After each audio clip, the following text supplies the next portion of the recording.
lagu ni.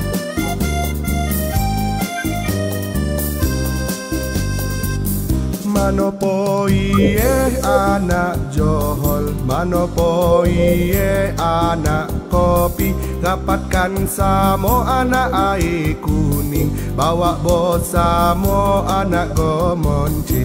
Manopo iye anak pasir bosa, manopo iye anak jolai, dapatkan samo anak palung, bawa bosamo anak rompin. Kok hilang samo-samo dicari, kok cici samo-samo dipungut, kok yang jauh kita dokekan, kok yang dokek kita dapatkan. Marilah kita berganding bahu, mari majukan luak Johol.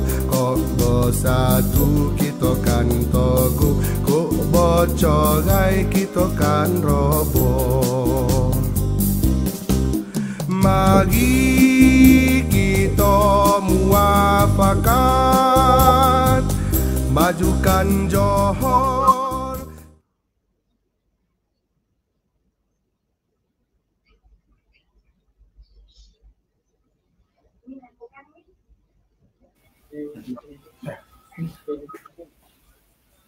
Assalamualaikum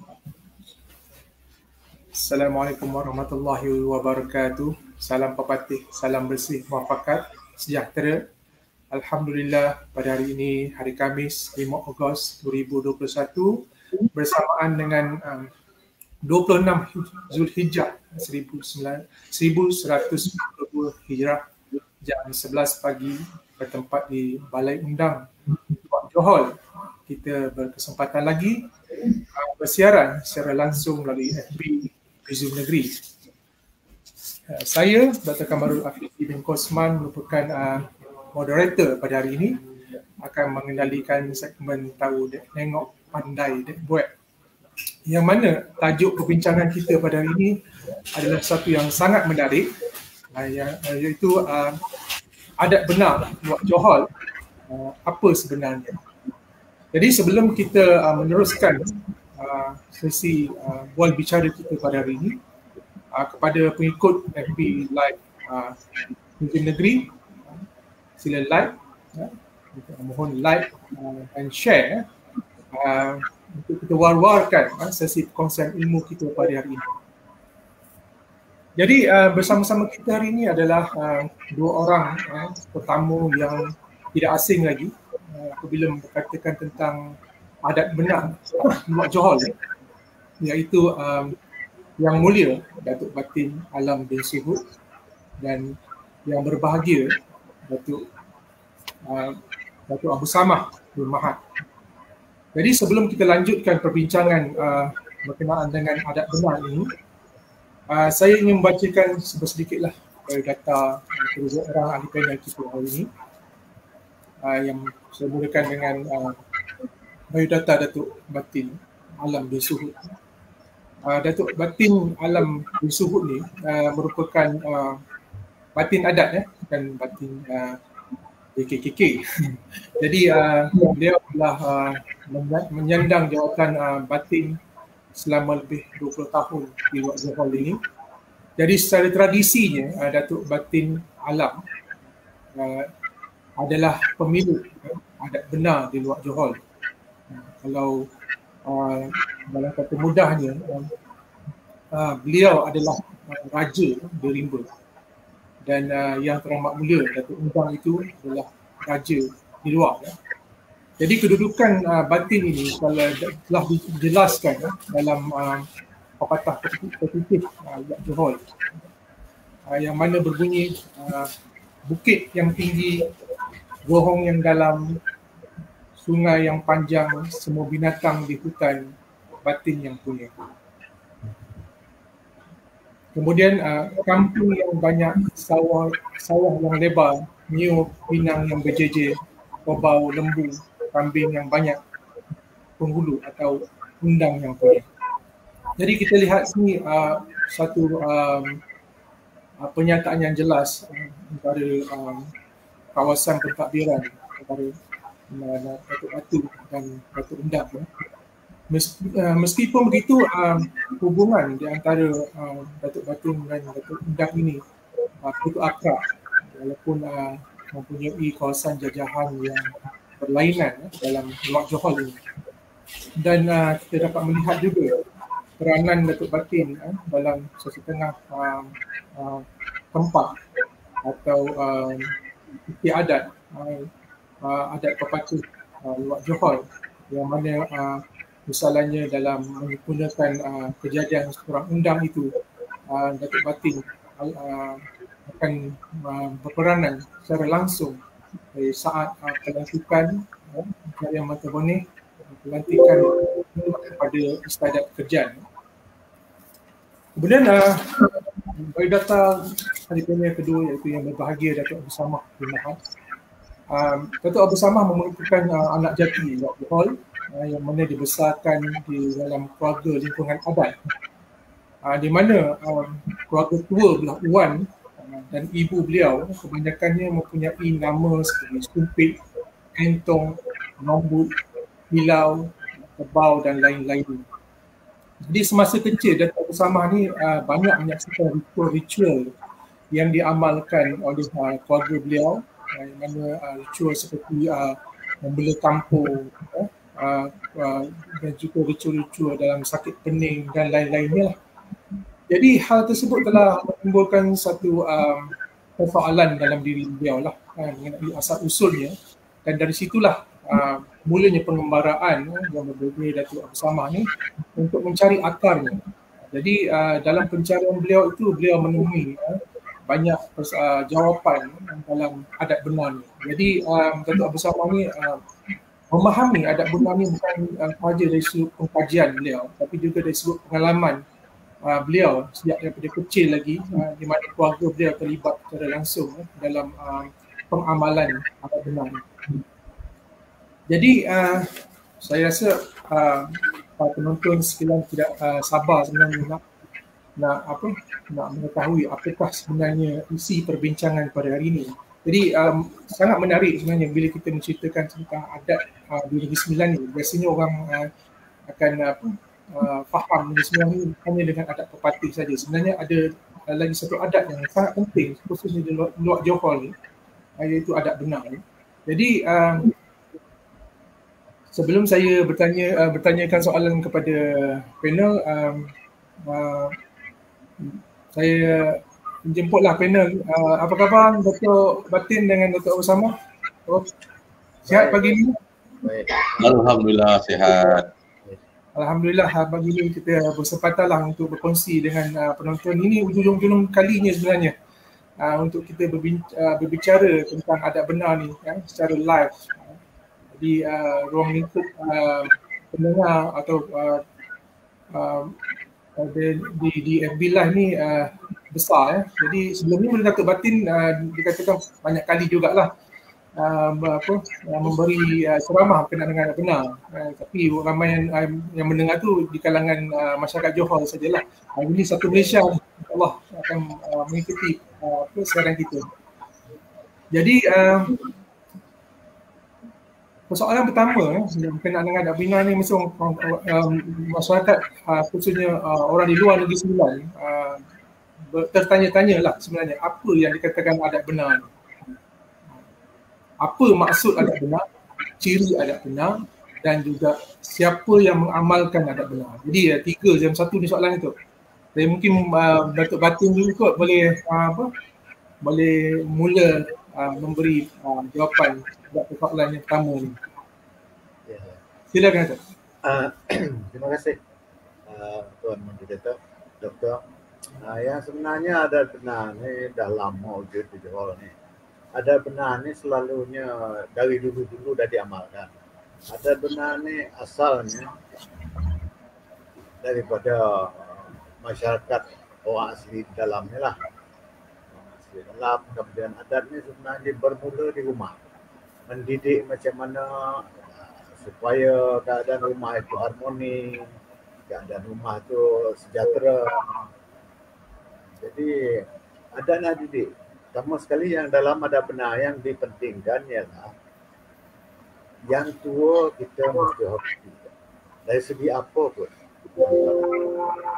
Kemudian dari segi budi bahasa dan campuran mesti menghormati orang, mesti menghormati orang tua.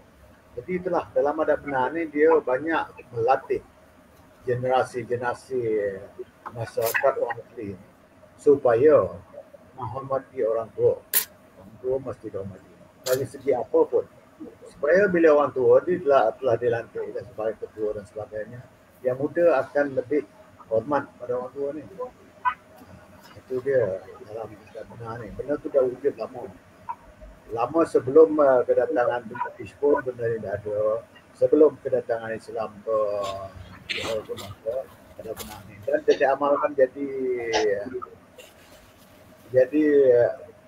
macam amalan hari-hari lah.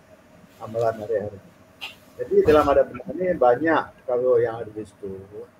Ada yang dari si kesalahan yang dilakukan, ada cara penyelesaiannya, dan juga dari segi nikah kahwin pun ada, dari segi mati pun, meninggal pun ada caranya. Jadi bisu memang ada dalam adab benar ni. Mana ada benar ni memang dah lama wujud, dan pantang larangnya pun ada di sana. Ya, pantang larangnya sebelum sampai Islam pun lebih kurang sama juga dengan Islam, tapi di Islam ni bila sesuatu kesalahan tu ada perlakuan macam contohlah sebenarnya dalam perlakuan misalnya perjumpaan di tempat yang sunyi antara lelaki perempuan. Kalau dalam Islam dipanggil apa tu halwat, tapi dalam bahasa aslinya dipanggil membuat sumbang. Kalau tak ada perbuatan apa-apa di situ, dia cakap sumbang penglihatan. Kalau ada berlaku benda-benda yang tak baik itu sumbang perbuatan. Jadi sumbang perbuatan ni dia lagi dia punya kesalahannya. Kalau dihukum pun tinggi lah dari segi perbuatan itu. Kemudian kalau sumbang penglihatan ni dihukum juga, tetapi taklah tertinggi hukumannya. Ada sumbang perbuatan. Jadi itulah sedikit yang seringkasnya. Kalau nak dikupaskan banyaklah, tapi seringkasnya itulah dia. Jadi mana dia ada benar ni telah wujud lama dalam masyarakat orang asli. Orang asli lah, orang dalam bus ni. Tapi amalan tu sampai sekarang ni masih ada. Tetapi kadang-kadang generasi-generasi yang baru ni kurang juga lah mengamalkan. Tapi kalau generasi saya dulu sampailah ke tahap lepas saya sikit lah, benda ni memang diamalkan. Jadi ada benar ni melatih kita menghormati orang lain, mententeramkan keadaan, mengamankan keadaan. Jadi ada benar ni pertama sekali dia melatih seseorang untuk menjadi hidup dalam masyarakat yang tidak banyak menimbulkan masalah lah. Itu dia secara ringkasnya lah. Bagaimana pula ada dengan apa pengamal adab benar itu? Siapa yang mengamal? Pengamalnya. Ya, pengamal je. Macam mana tu doktor? Siapa yang mengamalkan adab benar ni? Orang asal tu. Ya. Yang mengamalkan adab benar ni adalah terdiri daripada orang masyarakat yang di dalam kumpulan itulah, dalam kumpulan masyarakat asli, kemudian tu di kalangan orang tua, di kalangan orang muda-muda, mana ni sampai sekarang ni masih diamalkan lah. Tetapi untuk diserapkan kepada kanak-kanak, kepada budak-budak yang masih muda sekarang ni kurang. Oleh sebab itu ada benar ni nampak sekarang ni ada kelonggaran lah. Tapi masih lagi diamalkan di dalam masyarakat orang asli lah, masih diamalkan. Tentang pengamal adab benar itu, apa sebenarnya istilah kita nak gunakan? Orang asli, orang asal atau orang dalam itu? Macam mana tu, Doktor? Pengamal adat benar ni, biasa orang akan panggil adat orang asli lah. Adakah kita nak istilahkan dia sebagai orang asli atau orang asal atau orang dalam yang ada juga yang turut menggunakan istilah orang dalam? Kalau kita istilah di sini, kalau istilah dalam adat benar dia dipanggil wari lah. Wari. Ya, wari. Kalau dalam adat benar dia wari di dalam. Di luar, kalau yang di luar yang waris yang asal pada dalam lah. Dan itu kalau dipanggil sekarang ni, kalau di luar tu dipanggil waris bidumanda. Itu asal daripada dalam lah tu. Tapi kalau mengikut sekarang ni, macam-macam lah istilah tentang orang asli ni. Tapi saya lebih suka kalau digunakan orang asli. Kerana orang asli ni mana orang yang di sini yang betul. Tapi kalau orang asal pun maknanya sama, tapi jarang sangat digunakan. Lagipun orang asal ni selalunya digunakan di Sabah Sarawak lah. Jadi kalau dalam Malaysia ni digunakan orang asli sebab dalam perundangan kita pun dipanggil orang asli. Dalam sistem perundangan kita di Malaysia ni. Dalam orang asli itu. Ya, Datuk. Mungkin Datuk bersama ingin menambah sedikit berkenaan dengan asal usul atau ciri-ciri adat benar. Okay. Asal usul adat benar ni sebenarnya. Adat benar ni asal usulnya dimulanya berlaku di dalam masyarakat orang asli. Dia berlaku ni kerana yang mungkinlah batin-batin yang dulu, orang tua dulu dia fikirkan macam mana satu cara untuk mewujudkan keamanan, kedamaian di dalam masyarakat. Diadakan peraturan dari segi semua segi tu, dari segi makan, minum, kemudian dari segi perkahwinan, dari segi percampuran.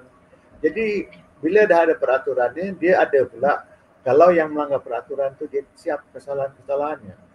Jadi ini telah wujud lama. Kerana mungkinlah ada di kalangan orang asli batin-batin dulu, orang dulu juga orang punya fikiran yang inginkan kedamaian. Jadi masyarakat orang asli ni dia ingin kedamaian, dia tak mau bergaduh situ bergaduh sini. Itu sebabnya kadang-kadang bila kita tengok sekarang ni, orang asli ni banyak duduk di pedalaman. Sebab apa? Bila orang luar datang dia lari ke dalam. Bila orang luar datang dia lari ke dalam. Jadi tujuan dia tu dia tak mau gaduh. Jadi dia sentiasalah lagi. Sampailah sekarang ni kalau tengok di kawasan Negeri Sembilan ni jarang orang asli yang duduk di pinggir-pinggir bandar, kebanyakannya di pedalaman. Tetapi sekarang ni dah keliling di bandar lah kerana pembangunan dan sebagainya. Jadi itulah. Jadi timbulnya wujudnya sesuatu adat ni adalah hasil kerjasama daripada semua pihak dalam masyarakat itu, termasuklah batinnya macam mana nak mencipta adat benar. Tapi adat benar ni memang dalam wujud. Adat benar ni kalau kita bandingkan dengan sistem sivil sekarang ni, dia dah ada dalam adat benar tu. Kerana kalau yang salah tu ada cara dendanya. Mana dia yang salah ada cara dendanya, bagaimana dendanya, bergantung kepada kesalahannya, besar kecil kesalahannya, ada. Jadi ada dalam pepatahnya kata, dalam pepatah kata dicakapkan bahawa yang orang yang salah tu mesti dihukum, setukup hukum itu mesti setimpal. Setimpal tu mana dia mesti ada sama-sama lah. Ada timpang taranya. Jadi itu dia. Mana dia kalau dari segi kalau menghukum seorang salah tu, dia kata yang salah tetap dihukum. Hukumnya mesti setimpal dengan apa kesalahan yang dia buat. Jadi ini telah dipikirkan oleh orang-orang yang terdahulu daripada saya lah. Mana dia orang yang mencipta adat ni supaya mereka sebut pada kedamaian nanti. Jadi ada satu pepatah orang asli cakap, hukum bersaksi, adat berketerangan. Mana dia kita menghukum seseorang itu mesti ada saksi. Kemudian tu salahnya tu mesti diterangkan. Itu dia adat berketerangan. Mana dia kalau kita hukum seseorang tu mesti ada saksi. Tak boleh hukum saja, mesti ada saksi. Jadi sistem ni kalau kita tengok pada perundangan sivil sekarang, dia macam tu jugalah sistem mahkamah. Dia ada yang dihukum ni, kita hukum, kemudian mesti ada saksi. Yang orang yang dihukum tu duduk je lah, dia jadi wakil. Jadi kalau dalam adat benar ni, dia wakil dia, kalau anak buah yang buat salah, ibu bapa lah yang jadi saksinya. Kerana yang anak buah yang buat salah ni kira orang mati. Dia tak boleh, mana dia kita tak boleh hukum, terus hukum kepada anak buah. Mesti yang bertanggungjawab kepada anak buah ni siapa? Ibu bapa dia. Ibu bapa saya tanya, betul bapaknya tanya pada si sakit si yang bersalah ini, betul kau buat kesalahan ini. Lepas tu bagi tahu Pak Saudara, kalau betul bagi tahulah pada yang mendakwa, yang menuduh. Macam itulah ceritanya. Jadi sistem itu sama dengan sistem mahkamah sekarang. Jadi mana sistem adat benar ni dah lama wujud. Dah lama wujud di Negeri Sembilan ini kalangan masyarakat orang asli. Itu ya, masyarakat orang asli. Tapi di sini selalu orang dadak ni lah. Tapi orang asli ni baru-baru istilah yang terbaru ni lah. Jadi itulah. Jadi di Johor ni kalau Johor ni dibuka oleh orang asli. Jadi mana dia adat dalam tu dah dibawa keluar apabila sampai tahap jadi pemuluh ni adik-beradik dengan undang. Dia perempuan dia, batin ni adik lelaki dia. Jadi itu kalau kita kira banyak lebah lah. Jadi itu je setakat tu lah yang saya nak terang. Menarik penerangan Datuk. Ia menunjukkan bahawa adat benar ni telah wujud lama dan masyarakat asli ni adalah masyarakat yang mungkin pada pandangan sekali imbas ni nampak seolah tidak ada sistem hidup, tapi daripada penerangan Datuk menunjukkan bahawa telah wujud satu sistem yang sangat susun dalam mengatur kehidupan masyarakat orang asli di luar Johor ni. Jadi untuk soalan proses saya ini lebih menarik lah sebenarnya. Bukan sahaja kepada masyarakat di luar Negeri Sembilan, tapi di dalam Negeri Sembilan pun tentang pemahaman tentang adat pepatih ni lah kan. Tapi hari ni kita konteks kita berkenaan dengan adat benar di luar Johor. Jadi adat pepatih pun berpisah di luar Johor lah. Mungkin ada luar lain, ada perbezaan berbanding dengan luar Johor.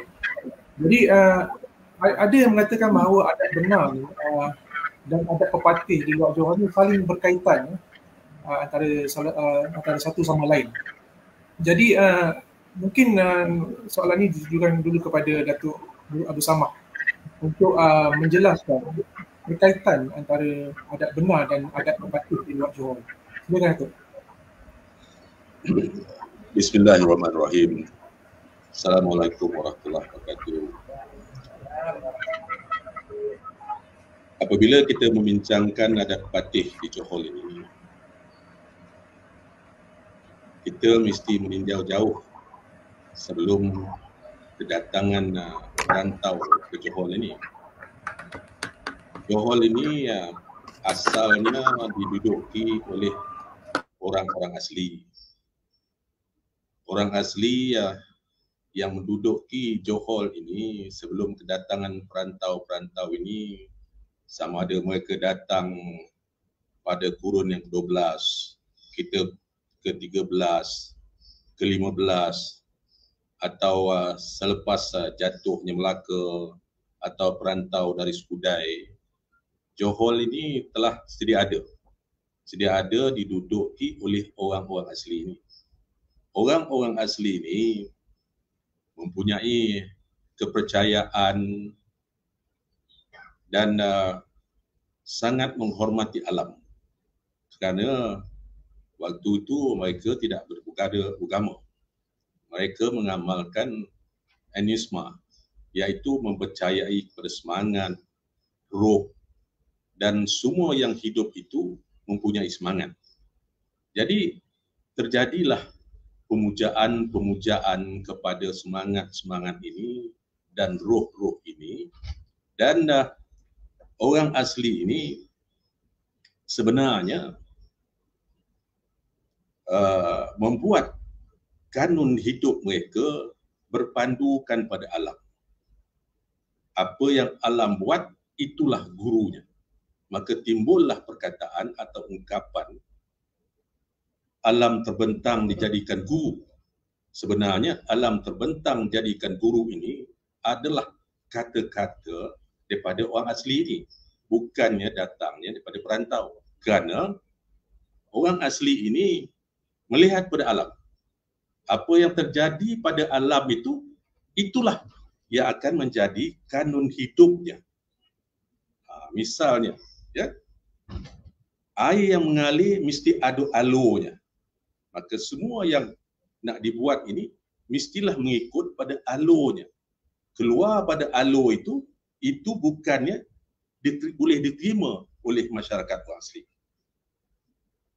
Dan dibentuklah sebagaimana yang dicakapkan oleh Datuk Batin tadi, sebagai menghormati orang tua. Jika terjadi pergaduhan, jika terjadi perkelahian, maka terkanunlah apa yang dipandang dengan alam itu. Termasuk jugalah menentukan waktu siang, waktu malam, waktu itu belum ada jam. Ya. Pagi dia tak panggil subuh, dipanggil terang-terang tanah. Kalau orang Johor tahulah torang-torang tanah. Maknanya torang-torang tanah tu antara siang dengan malam. Kalau pula belah petang, dia tak kata petang. Waktu berebut siang mau malam. Maknanya siang nak pulang, datang malam. Jadi jadilah perebutan siang dan malam. Itu menunjukkan waktu.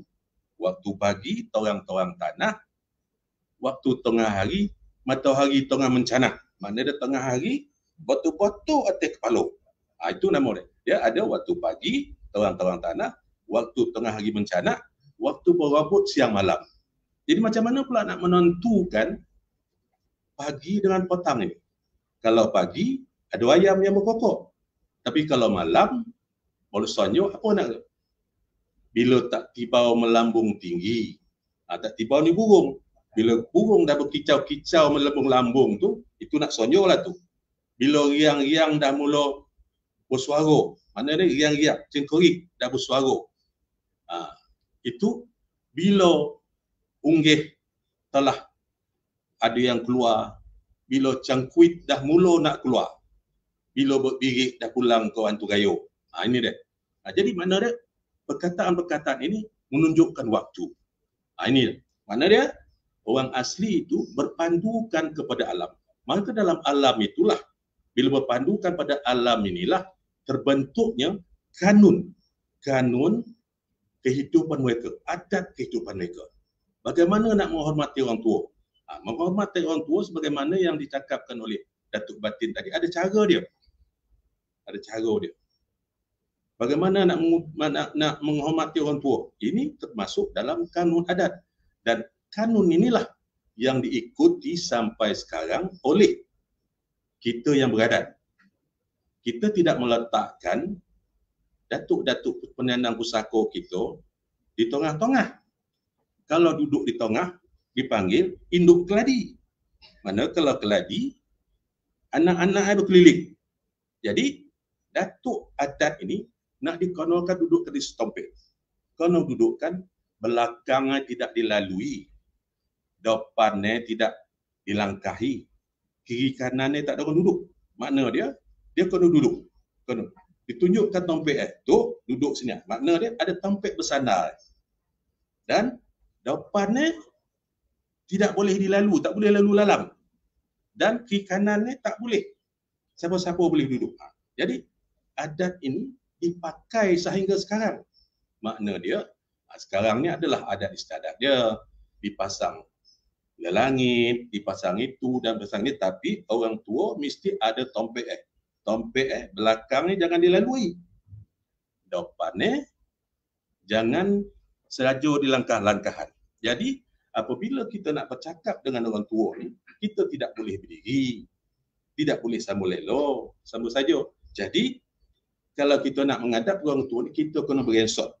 Jadi sampai sekarang adat ini, apabila kita nak menghadap yang teramat mulia undang, orang yang nak menghadap tu undang ni, kalau dia duduk berselo, dia kena berensot. Tak boleh dia datang berdiri-diri tu. Tak ada, dia ada adat dia. Berensot mana dia? Berensot. Dan berensot ini, adat berensot menghadap ini sampai dipakai hingga sekarang. Dan juga menempatkan datuk adat ini untuk bersandar tidak belakang dilalui dipakai oleh sekarang. Ini dia. Ini makna dia. Ponco dia tidak dijadikan ketua kita ini sebagai induk keladi. Ini kanun adat. Kalau ada anak-anak buah yang menetapkan datuk lembaga tengah-tengah, dia menjadikan datuk lembaga sebagai induk keladi. Induk keladi ni kata, itu makna dia. Jadi dalam soal ini juga, di waktu kedatangan Johor dibuka dengan resminya atau dalam sejarahnya pada 1723. Kalau kita lihat pada sejarah, Johor ini dibuka oleh perantau dari Skudai yang datang ke Pasir Besar. Skudai ini datangnya daripada mana? Skudai ini datangnya asalnya apabila Melaka jatuh ke tangan Portugis pada 1511, Kesultanan Melayu Melaka pindah ke Muar. Lepas ke Muar, mereka berpindah ke Skudai. Apabila Sultan Mahmud mangkat di Julang, maka berakhirlah Kesultanan Melayu Melaka itu di Skudai.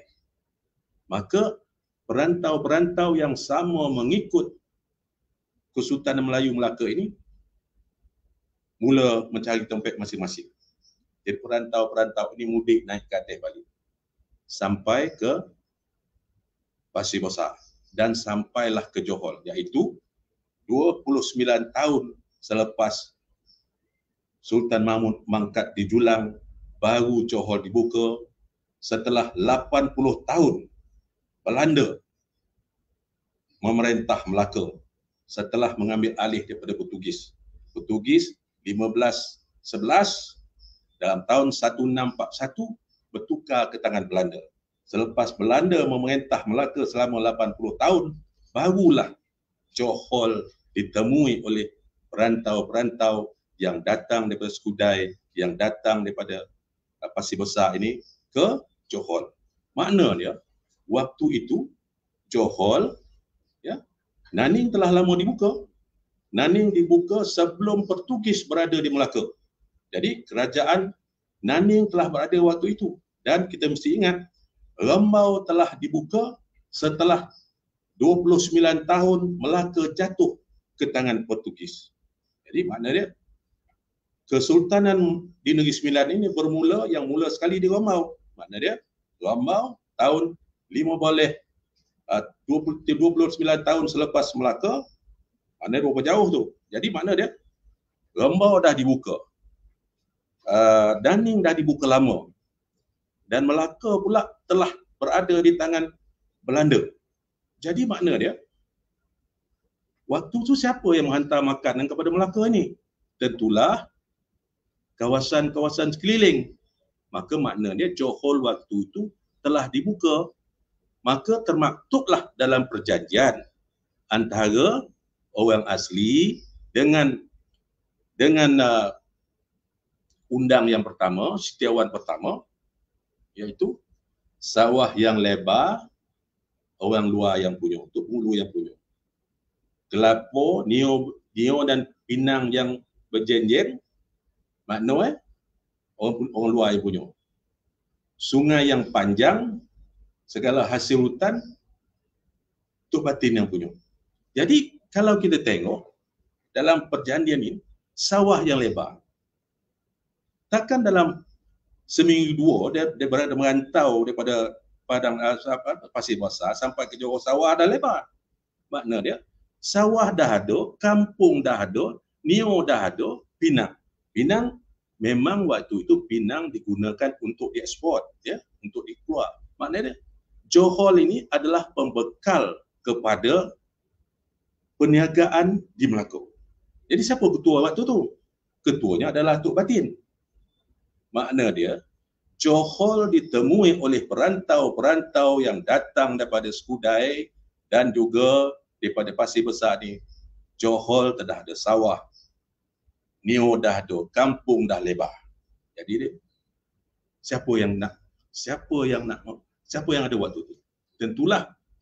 Tentulah perantau-perantau, bukan saja yang datang daripada Skudai. Skudai ni baru, yang telah lebih awal datang daripada Melaka. Boleh jadi orang Cina, boleh jadi orang India, boleh jadi orang Arab, boleh siapa saja yang datang daripada Melaka membuka di Johor ni. Buka ladang Gambir, buka ladang lado hitam dan sebagainya untuk dihantar ke Melaka. Ya. Jadi apabila orang Skudai ni sampai, saya tak kata orang Minang, perantau daripada Skudai datang ke Pasir Besar, jumpa Johor. Johor sebenarnya telah lama dibuka. Jadi sebagaimana yang dikatakan ada Datuk Alam tadi, orang asli ni dia suka mengalah. Orang datang dia masuk ke dalam, orang datang dia masuk ke dalam. Jadi siapa nak mentadbir di luar ni? Tetapi kita tengok. Tetapi politik orang asli waktu itu terlalu bijak. Terlalu bijak. Ya, terlalu bijak. Okey. Setiawan, kau jadilah Tok Undang di Johor ni. Ya. Dan kita mesti selidik Setiawan pertama ni anak siapa? Tentulah anak daripada orang yang mendatang ini dengan anak orang tempatan, orang asli. Kalau yang datang sama-sama datang, dia tak boleh jadi Tok Undang. Dia bukannya daripada anak, daripada lahir, daripada belah ibu perempuan tempatan. Mungkin ya, kena buat kajian, mungkin Setiawan pertama ini anak Tok Batin sendiri atau anak-anak orang yang terkenal dalam suku orang asli itu. Tak mungkin anak daripada orang Skudai yang datang bersama dengan isteri yang sebab dia orang datang. Itu bukan orang dia. Sebab telah termaktub bahawa yang boleh memegang tampuk pemerintahan di Johor ini adalah daripada suku Bedando. Okey, mana? Tengok politik Datuk Batin waktu itu. Okey. Kita ambil anak perempuan menjadi Tok Pengulu. Okay. Dan pegawai-pegawai yang akan menjaga Tok Pengulu ni, Tok Undang ini. Siapa dia? Waktu itu belum ada lagi nama suku Bedando ni, ya. Belum ada lagi. Suku Bedando ni dinamakan selepas itu, ya. Okay. Yang dah ramai waktu tu daripada keluarga Nengarang, keluarga Jelelo, keluarga Serumpun, keluarga Seribu, ya. Wapak yang 6 ni. Wapak yang 6 ni pun adalah emak orang tempatan. Ayah dia mungkin daripada orang datang. Sebab yang kita kira seolah emak mungkin dia anak Tok Arab, mungkin dia anak Tok Cina, ya. Asalkan dia berkahwin dengan anak tempatan, maka jadilah dia orang suku Bedando waktu itu. Maka dipanggil lah. Okey. Keluarga yang 6 ni kau jago Tok Undang kita yang pertama ni. Dan yang dibagi pula Tok Jonang. Tok Jonang ni selama ini pada pandangan saya dia bukannya suku Bedando. Tak ada Bedando Jonang di Johor ni dah. Dia adalah keturunan Jonang. Tok Jonang ni memang dah batin Jonang. Takkan dia nikah mana orang luar jadi anak Abi Duando. Macam mana pula Tok Batin pula dia jadi suku Berdana sebab dia memang orang asli. Jadi orang asli kahwin dengan asli, maka keturunan tu ialah keturunan Jonang, bukannya keturunan jadi biduanda Jonang lah. Yang biduanda ni adalah wapak yang 6 ni. Okey. Lepas itu pula, siapa pula nak menjaga balai ni? Nak menjaga balai ni. Nak menjaga balai ni pun ambil juga keluarga-keluarga, anak beranak daripada anak-anak yang orang luar yang kahwin dengan tempatan ni. Yang Tok Gompoy, Tok itu yang orang balai waktu hanya datang pada yang selain pada suku Buduana, kita dapat dua boleh suku di Negeri Sembilan ni. Yang seboleh tu semua suku luar. Yang suku Bidanda ni bukan suku mendatang, suku yang dah ada. Maka jadilah dia suku yang bapak yang 6 ni, suku yang menjaga tiang balai ni, dalam balai ni. Jadi mana pula nak dibuh orang luar ni yang datang bersama dengan orang daripada Skudai ni? Dijadikanlah penasihat yang bersama dengan Tok Undang. Tetapi masih diketuai oleh orang Biduana yang diketuai Datuk Raja Balang. Yang 3 itu barulah ada suku daripada luar. Suku Mungkar, lagi suku apa lagi? Yang 3 ni. Ini suku yang 3 yang Tok Lembaga yang Ompek ni, 3 tu suku luar, 1 tu suku dalam. Jadi tengok, inilah yang dikatakan adat Johor ini, adat pepatih itu bersandarkan kepada adat Wanak. Yang membina pentadbiran di Johor ini adalah orang dalam. Sistem tu sistem yang diwujudkan oleh Datuk Batin, Datuk Jonang untuk menjaga Tok Undang ni. Ya, kita bagi orang luar jadi pemerintah kita, tapi kuasa di tangan kita. Kuasa memilih, kuasa memecat terpulang kepada wapak yang 6. Yang nak menjaga di balai, yang nak bekerja di balai. Orang tiang balai, yang Tok Gompoy, tak apa semua. Orang suku Berdana. Kita bagilah yang jaga Tok Undang ni seorang. Tok Panglima Putih. Jadi suku Melenggang. Dia orang luar. Suku luar. Dia seorangnya. Seorang lagi, Tok Panglima Hitam daripada suku Bidana Balang. Mana dia? Semua rangkaian yang di sekeliling Datuk Undang itu adalah suku anak tempatan yang dinamakan suku Biduanda yang memerintah daripada sekarang, daripada dulu, terwujudnya Undang Johor ni sampailah sekarang. Ini. Maknanya kita bermula daripada pentadbiran itu. Sebab itu di Johor ini kita katakan adat pepatih itu bersendikan kepada adat Bona. Daripada asalnya. Asal pentadbiran itu diwujudkan oleh Datuk Batin dan Datuk Jonang. Sampai sekarang. Kita tengok masa kerajaan Datuk Undang. Okay. Masa kerajaan Datuk Undang atau kerajaan Datuk Jonang, siapa yang memandikan diorang ini? Yang memandikan diorang ini adalah Datuk Batin. Datuk Batin memandikan Datuk Undang sama ada di telaga, di perigi atau di sungai. Sekarang ini kita buat di Perigi Rabah. Sebelum itu di sungai. Maka di Perigi Rabah inilah Tok Batin memandikan Tok Undang. Lepas dimandikan Datuk Undang ini, pada adatnya undang ini hendaklah dipakaikan dengan baju dibuat daripada torap. Makna dia kulit torap tu dijadikan baju. Undang ini mesti dipakaikan dengan baju torap.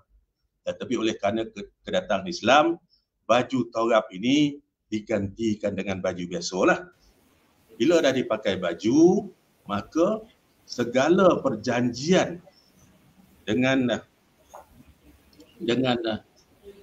Datuk Batin dengan Datuk Undang ni dicakapkan di perigi tu. Apa yang korban, apa syarat, apa semua, Tok Batin menasihatkan adiknya ini di perigi itulah. selepas dah dimandikan dan dipakaikan, mengikut orang asli, mesti ada pemujaan kepada ruh-ruh yang telah lebih. Dibawa kepada kuburan, pemujaan. Tetapi pada hari ini, oleh kerana dah Islam, kita tak adalah memuja roh, kita tak adalah memuja di kubur. Kita buat tahlil kubur, kita bertahlil lah, menyedekahkanlah ayat-ayat Quran di kubur wabah tu, itulah jadi dia. Makna dia, adat itu masih kekal. Adat bersiram, adat memuja semangat, masih berteraskan kepada adat bona yang dikanunkan terlebih dahulu sebelum datangnya perantau-perantau ini. Jadi, Datuk.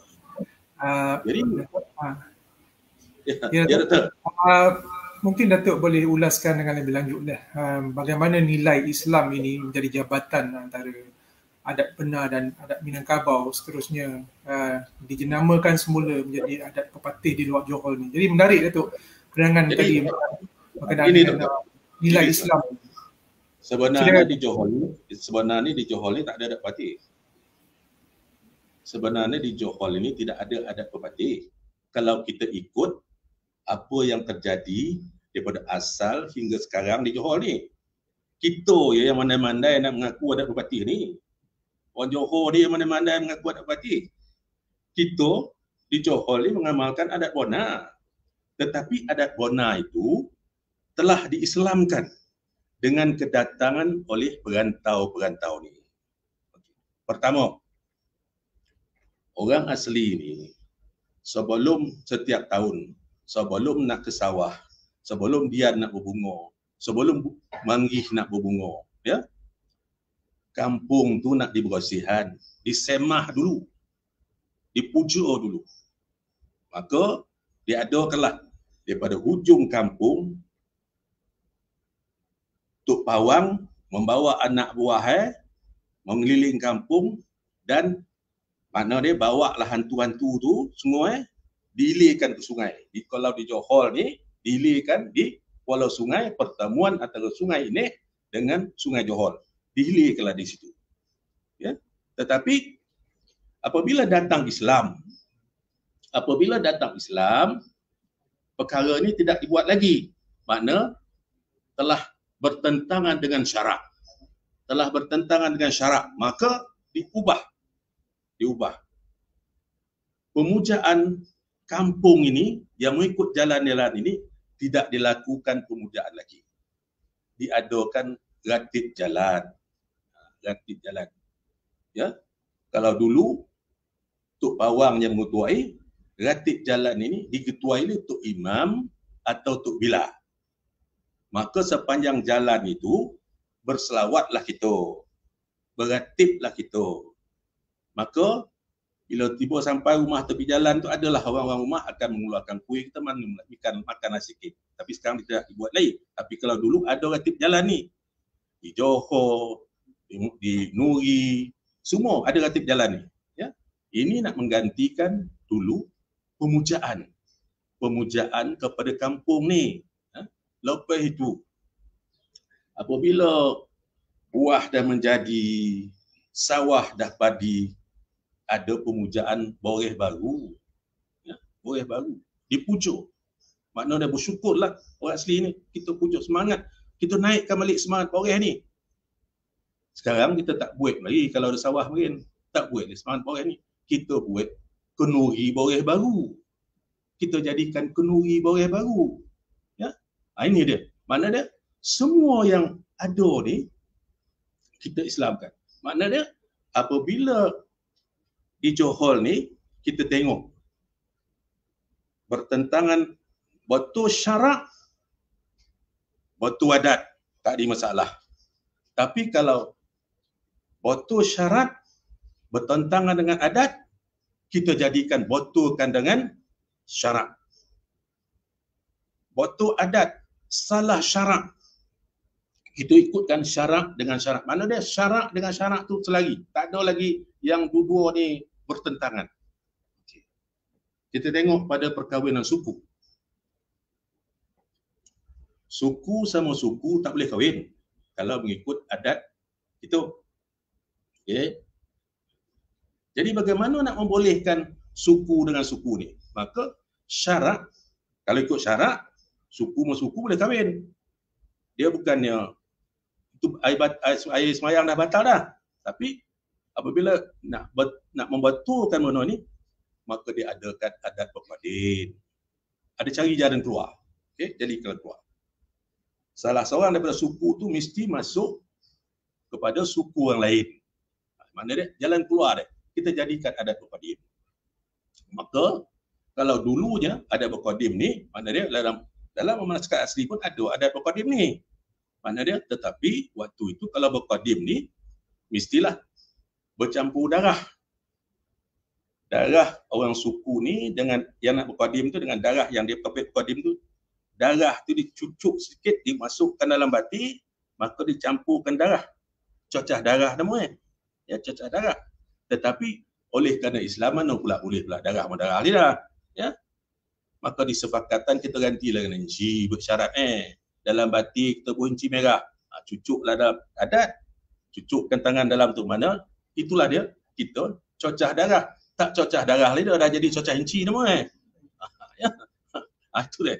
Jadi makna dia bagaimana kita cara-cara kita nak Islam kan. Makna dia adat warna itu apabila kedatangan perantau-perantau yang telah Islam ini diselaraskan mengikut syarak. Jadi banyak. Tapi asalnya adalah adat warna. Jadi apa yang dibuat oleh pendatang-pendatang selama ada daripada Melaka, daripada Skudai atau daripada ibu seborang yang telah Islam mengislamkan adat warna ini supaya dia tidak bertentangan dengan syarak. Ini ya. Sama ada daripada nikah kahwinnya, sama ada dari kematiannya, sama ada dari pentakbirannya. Kita selaraskan syarak dengan adat tidak ada bertentangan. Namanya warna syarat, warna syarak, warna adat betul. Mana dia menghormati orang tua tu, warna syarat, warna adat, menghormati orang tua, tak ada masalah. Tapi apabila syarat betul, adat tak betul, misalnya macam nikah kahwin suku, adat tak betul, dibetulkan. Dia macam mana cara nak membetulkan? Mana dia adat betul, meremah jalan dan sebagainya, membolok kampung, tak betul pada adat ni. Kita betulkan sama dengan syarat. Kita buat grafik jalan. Dulu kita ada pemujaan di zaman orang asli ni ada pemujaan roh. Kau ikut kubur, kau ikut tempat orang mati. Kita memuja semangat. Tetapi sekarang tak ada lain. Kita buat bersih kubur, kita buat tahlil kubur. Maka jadilah tu. Ya. Jadi sekarang ini adat warna itu tak nampaklah macam adat warna. Maknanya dah diselaraskan, telah menjadi Islam. Ya. Kalau dulu misalnya, kalau tak ada sungai, kalau tak ada pergi nak kono mandi, ya, kalau nak jadi tu adat ni bukannya senang. Kono menyelam 7 kuala, ya. Menyelam 7 kuala. Kuala Sungai Nuri, kuala Sungai Johor, 7 kuala. Kuala Sungai Ngoncih, kono menyelam sungai apa. Tapi oleh kerana sungai pun dah gatal, kita ambil air je, ya. Jadi tengok macam mana adat ini diislamkan, ya, mengikut syarat. Dia ambil air 7 masjid. Ambil air 7 masjid, tak ada lagi 7 kuala dah. Ambil 7 masjid untuk dijaramkan, untuk dibasuh muka, ya. Jadi ini untuk kepada anak-anak buah lah yang di Johor ni. Kalau nak menjaram orang ni, kalau nak menjaram tutup adat ni, bukan boleh sebarang bunga ni dah, ya. Dia mesti ada kono-mengono dengan adat. Dalam adat Bona, bunga yang paling penting ialah bunga senduduk. Ya, bunga senduduk tu mesti ada daun joram, daun pulasan. Tak ada bunga ros dah, ya. Tak ada bunga ros dah. Dia mesti ada daun suduk, daun pulasan, daun joram. Daun senduduk ni sebab kalau kalau mengikut percayaannya, kalau matahari tengah mencarak, tiba-tiba hujan, ya, ruh-ruh hantu-hantu berkeliar untuk memandi air hujan ni. Jadi kalau kita kono air hujan waktu tu yang jadi domam, ya. Tapi ikut sainnya sebab panas dengan sejuk, domam lah dia kan. Jadi kita yang ada di luar ni cari bunga senduduk, cari duduk daun senduduk solid dan celah telinganya. Tanda kita bertaduk bawah daun senduduk, kita solid dan ada syarat kita duduk sini. Itu sebab daun senduduk tu mesti ada, bunga senduduk tu mesti ada. Daun wasam tu batang macam posi, nak menunjukkan kekuatan kita. Bila kita nak menjaram, mesti ada daun wasam. Daun pelasan, makna dia mari mana ada hutan, makna ada pun hutan-hutan, belum ada hutan longkah dia dah. Yang ada hutan daun pelasan. Pelasan ni memang buah asal. Pelasan ni untuk disedekahkan, diberi pada orang ramai supaya kita ni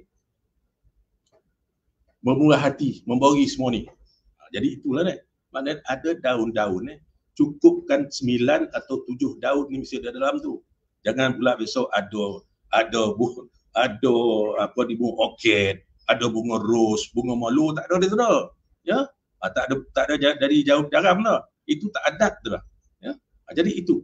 Makna dia kita melihat, kita mengkaji apabila adat Bona ini di Johor ini adat Bona yang telah disamakan, disejatikan dengan Islam. Itulah dia adat Johor. Tak ada adat membatih dah. Jangan pula nak pergi bertungkek ke seorang orang Johor ni. Ya. Ini saya cakap betul-betul. Kita kaji dalam-dalam. Siapa kita sebenarnya? Jadi itulah dulu Profesor, Doktor untuk setakat ni kan. Menarik Datuk.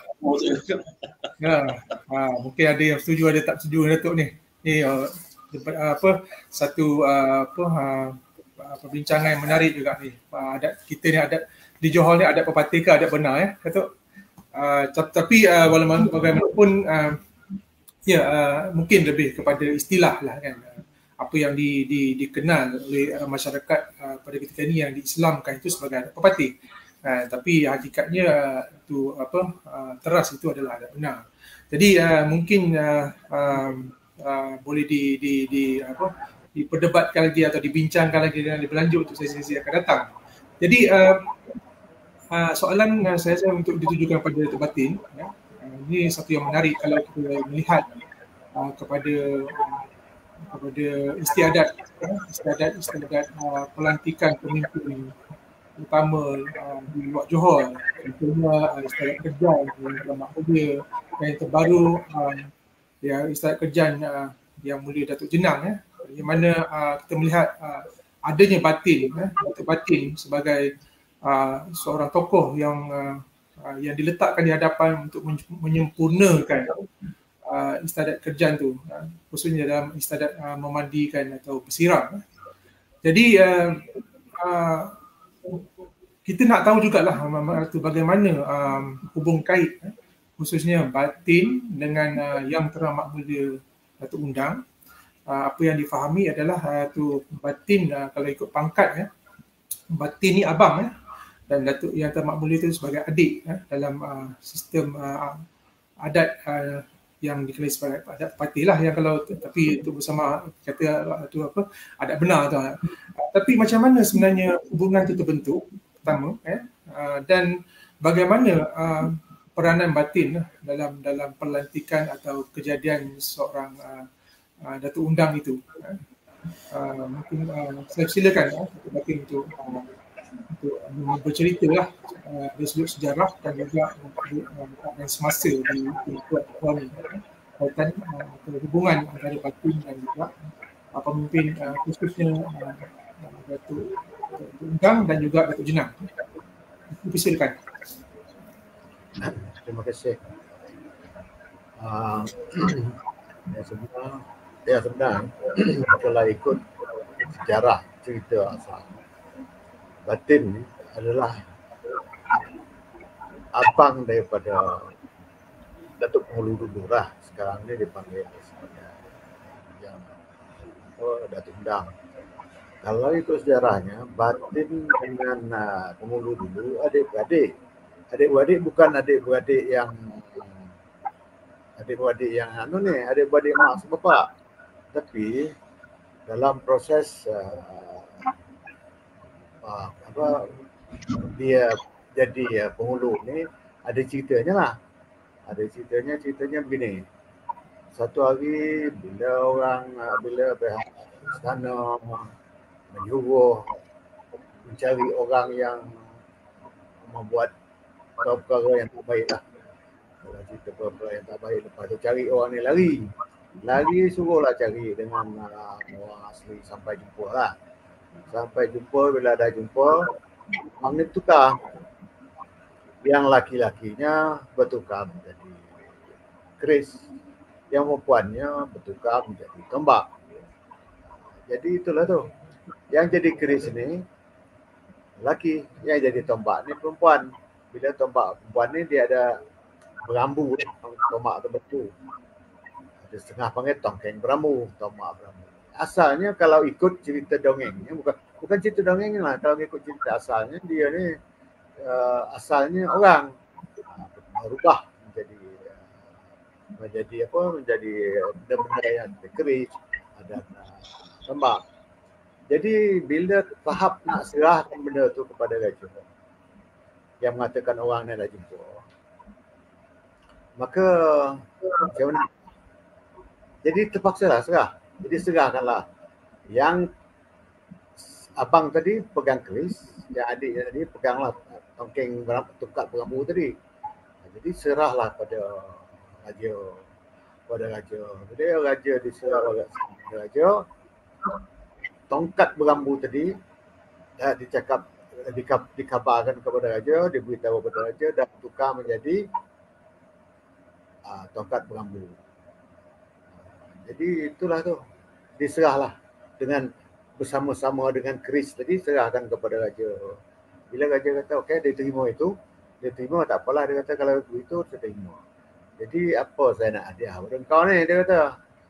Yang disuruh dia abangnya ni, adiknya pergi. Abangnya terpaksa duduk di kampung tu, di kawasan tu untuk menjaga yang lain tadi. Kerana waktu tu kadang-kadang waktu dulu tu banyaklah penjahat datang. Kalau tinggal nanti orang kampung tak ada apa, tak ada siapa yang melindungi mereka. Jadi tunggulah, abangnya tunggu di tempat tu, di tempat yang tongkat berambu tadi dia bawa adiknya pergi ke jumpa raja. Jadi raja cakap, aku nak buat apa hadiah pada kau ni? Tak apalah, kalau macam tu aku lantik kau jadi penghulu di kawasan Johor. Jadi itulah, bila adiknya balik dia cakap dengan abang dia, bang, saya dah dilantik oleh raja jadi penghulu. Eloklah kau dah dilantik jadi penghulu. Jadi kalau kau dah lantik jadi penghulu, kita bagi kawasan pemerintahan. Itu cerita pemerintah yang dicakap oleh yang berbahagia Datuk Abu Samah tadi. Di luarnya Neo yang berjejer, sawah yang luas, gerabah yang banyak, pinang yang berjejer, penghulu adik dia perintah. Yang dalam gaung yang dalam, bukit yang tinggi, hutan yang lebar dan semua benda yang datang dalam, batin yang perintah. Abang dia yang perintah, saya punya. Jadi pembahagian itu bermula di situ. Bila dah mula pembahagian kuasa, adik dia cakap, bang, saya ni macam mana nak perintah? Saya tak tahu nak perintah. Tak tahu bagaimana nak perintah. Tak apalah, tak tahu perintah, kau bawa lah adat kita di luar. Lantiklah macam cara di dalam kita lantik. Lantiklah untuk orang ni, lantik untuk jadi apa? Jadi pembantu kau. Macam tu lah cerita dia. Asalnya ini secara verbal lah. Cerita verbal dari mulut nenek moyang dulu. Adik dia main tu. Lantiklah adiknya tadi jadi apa? Jadi ni. Tapi dia kata saya ni perempuan, tak tahu perintah. Jadi itulah tu macam mana. Itulah dia bagilah. Okey, kau bawa adat kita ni keluar. Itulah ada benar tadi. Ada benar tadi dibawa keluar yang cerita pada asalnya memanglah ada benar ni. Dia banyak berhubung kait dengan pemujaan, tetapi bukanlah pemujaan pokok dan sebagainya itu tak, tapi sebagai spirit misalnya, ya, spirit daripada pokok dan sebagainya itu orang yang telah meninggal lama-lama, nenek moyang dulu-dulu, macam itulah ceritanya. Jadi bila dah bagi kuasa tadi, abang dia pesan, bila engkau dah jadi pemerintah, jadi ketua pemerintah, engkau mesti berlaku, pertama sekali berlaku adil, saksama, jangan nyanyo. Dan satu lagi yang paling penting, kerana engkau seorang perempuan, apa-apa juga keputusan yang kau buat, mesti tanya dengan abang itu. Tanya dengan aku lah macam tu. Tanya dengan aku. Dah dapat nasihat aku, barulah kau boleh buat tindakan. Daripada sekecil-kecil benda perkara, sampailah ke besar-besar. Sebesar-besar perkara. Kau mesti merujuk kepada aku. Takut nanti silap guna kuasa. Begitulah ceritanya. Itu cerita di apa? Cerita untuk pembagian kuasa tadi. Kemudian pelantikan jadi penghulu tadi. Itu je. Jadi cerita jenang ni kalau ikut anu tadi daripada jenang. Memanglah kalau jenang, kalau ikut jenang ni asalnya pada dalam. Kalau ikut jenang ni dulu, dia asalnya di dalam, tapi berlaku pergaduhan di dalam. Dia lari keluar. Bila lari keluar, jumpalah dia Datuk Penghulu. Datuk Penghulu tanyalah jenang, apa kau buat? Cerita cakap biasanya munda mandi di sini. Kau di dalam patutnya bergaduh, dia kata dalam, adalah benda-benda yang gaduh tu, ada benda yang digaduh dalam tu, adalah perkara-perkara dia tu. Saya nak beritahu sini pun susah sikit lah. Ada benda-benda bergaduh, bila bergaduh, disuruhlah orang apa, Tok Penghulu baliklah, kau balik, dia kata duduk kampung sana, dia kata jaga orang kita di dalam sana. Malulah malas balik, dia kata seganlah saya. Jadi Datuk undang, ada penghulu masa tu fikir, elok juga kau keluar ni. Kau ni jadi orang pentaran aku. Tak apa, kau duduk di kawasan, aku bagi tempat sini, kau duduk sini. Jadi kau jadi orang pentaran aku dengan abang aku. Macam itulah, dengan abang saya. Dengan abangnya di dalam lah, batin. Senang. Kalau saya sakit, kalau ada perkara saya nak sampaikan abang saya pada waktu malam, kau boleh pergi. Saya perempuan tak boleh pergi, macam itulah cerita. Jadi begitulah ceritanya lebih kurang dari ada pemikiran. Jadi daripada sekecil-kecil perkara yang penghulu cakap, beritahu dia sampailah sebesar-besar perkara. Jangan kau buat keputusan sendiri kerana kau seorang perempuan, tak tahu, takut silap nanti. Lagipun kau baru pemerintah. Itulah cerita asalnya. Cerita asalnya lah yang saya dapat secara verbal daripada orang-orang lama lah, orang yang terdahulu pada saya, datuk-datuk saya dulu, nenek-nenek itu, moyang-moyang saya dulu. Jadi begitulah cerita asalnya, cerita macam mana peristiwa dia undang. Jadi oleh kerana itu, bila dah dilantik, abang dia cakap, kau nak jadi undang, mesti ada apa? Mesti ada jadi pemerintah lah undang. Jadi pemerintah, kau mesti ada tanda pemerintah. Kita ada dua benda. Satu keris, satu tongkat berambut. Aku nak bagi keris ni kat kau, kata kau tak pandai main keris, kau perempuan, lagi pun keris ni pendek. Tak boleh. Jadi dibagilah sebagai kau sudah menjadi pemerintah, ambillah apa ni tongkat berambu ni. Sebagai tanda kau sebagai seorang pemerintah. Jadi itulah kuncinya. Itulah kuasa pada Datuk Penghulu ini dulu ialah tongkat berambu. Tongkat berambu ni dia tongkat, tapi dia ada bulu yang apa ada yang saya dengar dulu setiap undang potong rambut letak situ itu bohong. Tak dia pakai. Tapi memang tongkat itu telah asalnya berambu. Memang dah asalnya ada rambut. Itu cerita asalnya. Jadi itulah kalau dikira anu ni itulah dia. Jadi setakat ini itulah yang saya dapat huraikan sedikit banyak berhubung dengan hubungan macam mana hubungan batin dan lain-lain. Tapi lepas itulah untuk merestui undang ini batin mesti ada, sebab adik dia nak mentah mesti dapat restu pada abang dia. Okey, minta restu. Bila dapat restu, abang dia terpaksalah mandikan dia, bagi dia pakaian seperti yang anu tadi cakap apa yang berbahagia Datuk Abu Samah cakap, kata baju apa terap dan sebagainya itu. Itu mungkin itu memang betul lah mungkin. Sebab dulu tidak ada kain yang apa yang macam kita sekarang ni. Dulu mungkin buat daripada kulit terap, titik boleh jadikan baju. Tapi itulah tu. Tapi tak adalah dalam negeri Sembilan ni saya rasa saya bukan saya rasa lah. Setakat yang saya tahulah daripada nenek moyang saya tidak ada yang berjawab lah. Tapi kalau dibuat daripada terap baju tu ada. Buat kain pada terap tu ada titik-titik kulit terap tu. Tapi nak cari titik nak pandai juga. Kalau tak pandai dia tak jadi kain juga, tak jadi pakaian juga. Jadi itulah. Jadi bila tadi mesti dapat restu. Bila dapat restu, abang dia dah bagi restu kan. Itulah kena mandikan, kena bagi pakaian. Lepas tu kenalah dinaikkan tahta di situ untuk memerintah. Macam itulah cerita dia. Bukan dari segi itu saja, bukan dari segi dari segi pelantikan dan sebagainya tu.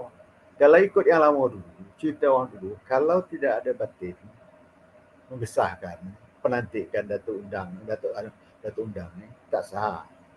Tapi tak tahulah macam-macam berlaku seperti yang mungkin kerana seperti yang dia cakap yang berbahagia Datuk bersama tadi, berlakunya perubahan kuasa dengan Kemencih ni daripada kerani Lombok Emas boleh jadi undang. Ini pun tak tahulah. Ini kerana bahasa British itulah. Mungkin agaknya kalau kau tak ambil ni akan jadi undang katanya, aku tembak kau nak nampak kata masuklah penjara. Mungkin macam itulah lebih kurang cerita dia. Jadi itu dia. Dan bukan setakat pelantikan saja. Sakit undang, sakit bahasa belum undang. Sakit Datuk Pengulu, demam Datuk Pengulu, kemana Datuk Pengulu kena diberitahu kepada abangnya. Iaitu batin. Hari ni katakanlah Datuk Pengulu pergi ke Kampung Tangai lah. Jenang cakap pergi dulu dia ni kena jalan kaki, besok Datuk Pengulu nak pergi Kampung Tangai, macam tu lah lebih kurang cerita dia. Jadi begitulah. Ke mana saja Datuk Datuk Pengulu pergi kena beritahu. Sakit peningnya, kemudian kalau dia meninggal kena beritahu lah. Dia meninggal kena sahkan. Kena sahkan betul, tengok betul sakit ke, kena bunuh ke, kena tikam ke, betul-betul sakit tua ke. Ini mesti dipastikan oleh abang. Bila meninggal diundang, kena beritahu. Abang dia akan tengok. Betul adik pun meninggal, okey. Besok boleh pergi. Kalau nak pergi. Kalau nak simpan lagi, simpan lah kan. Macam itulah cerita dia. Setakat itulah yang saya boleh ceritakan setakat ni lah. Menarik Datuk penjelasan oleh Datuk tadi tentang hubungan Datuk Undang dan juga Datuk Batin. Jadi kalau nak dibincangkan ulas secara lebih berperinci, mungkin kita perlukan satu sesi yang khas bagaimana peranan seorang batin dalam pelantikan seorang undang dari pemilihan Batin Roni misalnya kan. Jadi mungkin Datuk Samah juga ada cerita untuk dikongsikan berkenaan dengan kedudukan batin dalam pelantikan seorang pemimpin dalam istiadat pelantikan seorang pemimpin lah di luar Johor ni. Mungkin Datuk boleh kongsikan sedikit khususnya dalam pelantikan Datuk Jenang lah Datuk. Hari itu sepatutnya kita punya siaran ni kita bersiaran lebih awal sebelum kerjaan Datuk Jenang, tapi disebabkan oleh keadaan tidak mengizinkan, maknanya kita terpaksa lanjutkan hingga hari ini. Mungkin Datuk Abu Samah boleh bercerita sikit tentang sejarah Datuk Jenang ni, bagaimana kejadian Datuk Jenang ni. Dia mungkin ada sedikit pencanggahan pendapat yang berbeza. Jadi kepada penonton ya, dalam membicarakan adat ni kita kadang-kadang akan berhadapan dengan pelbagai perbezaan pendapat. Jadi bukan untuk tugas kita untuk mencari sesuatu yang benar sebenar-benarnya dari segi pentarikhan, dari segi watak-watak nama dalam sesuatu jawatan itu kadang-kadang ada perbezaan. Begitu juga dengan cerita tentang kedudukan adat benar dalam Luar Johor dari segi kedudukan batin itu dan hubungannya dengan undang. Ada banyak kalau dibaca di luar ada bermacam-macam sumber penulisan. Tapi apa yang dibincangkan hari ini adalah sumber langsung daripada Balai Undang. Jadi inilah sumber yang paling jelas, dikira paling jelas untuk kita jadikan rujukan.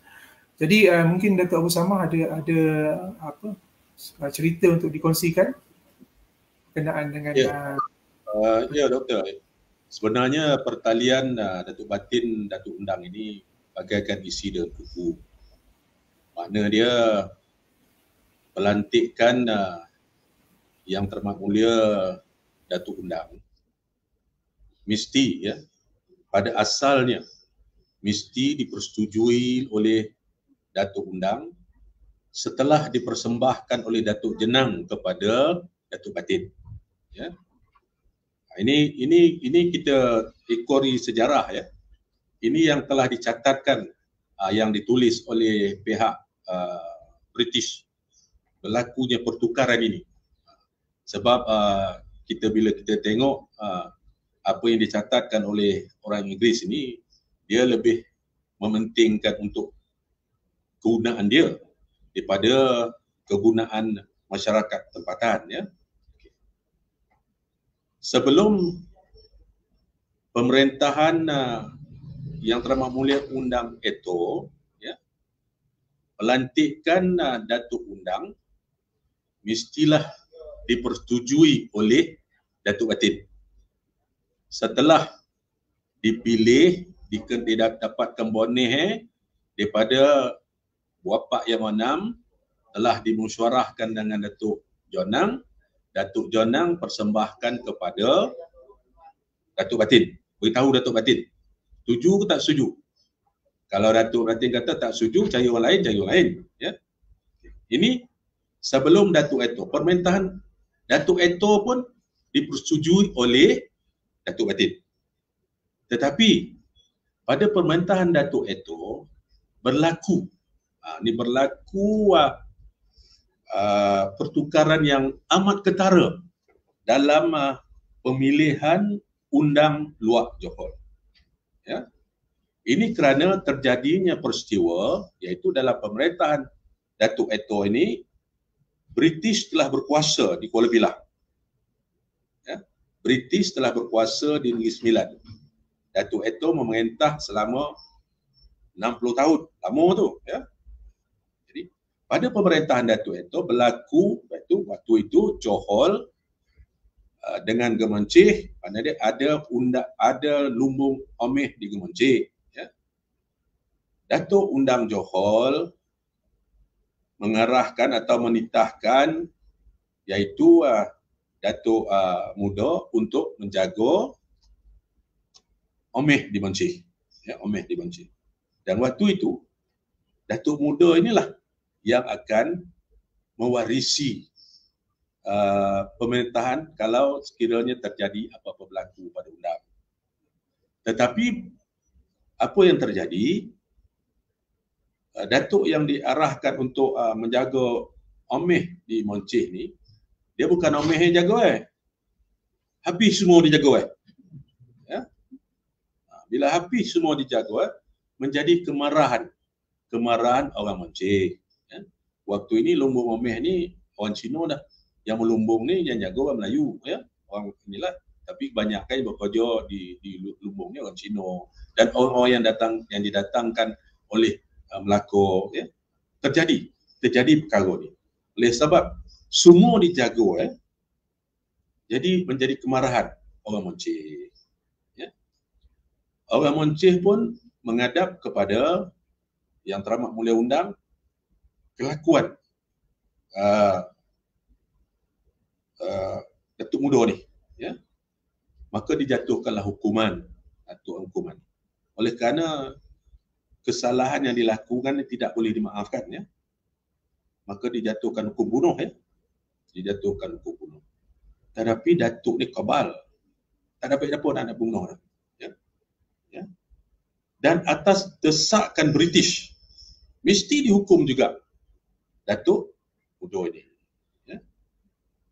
Jadi mendekkan cerita, datuk muda ini mati, akhirnya mati ditembak ketika dia bermain dengan cucu dia, ya. Apabila dikebumikan, maka dikebumikan dengan kebesarannya sekali. Maka bukan saja badannya dikuburkan, pusakanya pun dikuburkan. Dan British memaksa Datuk Eto untuk melantik pengganti. Waktu itu tak panggil Datuk Muda lagi, untuk pengganti kepada ataupun kepada Datuk Undang yang menghentam. Mana Datuk Eto dia lah, mana dia orang kedua. Selepas Datuk Eto siapa? Dipaksa, ya, dipaksa yang teramat mulia Datuk Undang dan juga Datuk Janang. Jadi Datuk Janang dengan Datuk Eto atas desakan British tidak lagi merujuk kepada Datuk Batin. Terus dilantik. Maka dilantiklah Datuk Wan Rumah ni, ya. Maka dilantiklah Datuk Wan Rumah ni. Hanya Datuk Batin diberitahu setelah Datuk Wan Rumah dilantik. Ya. Mana dia?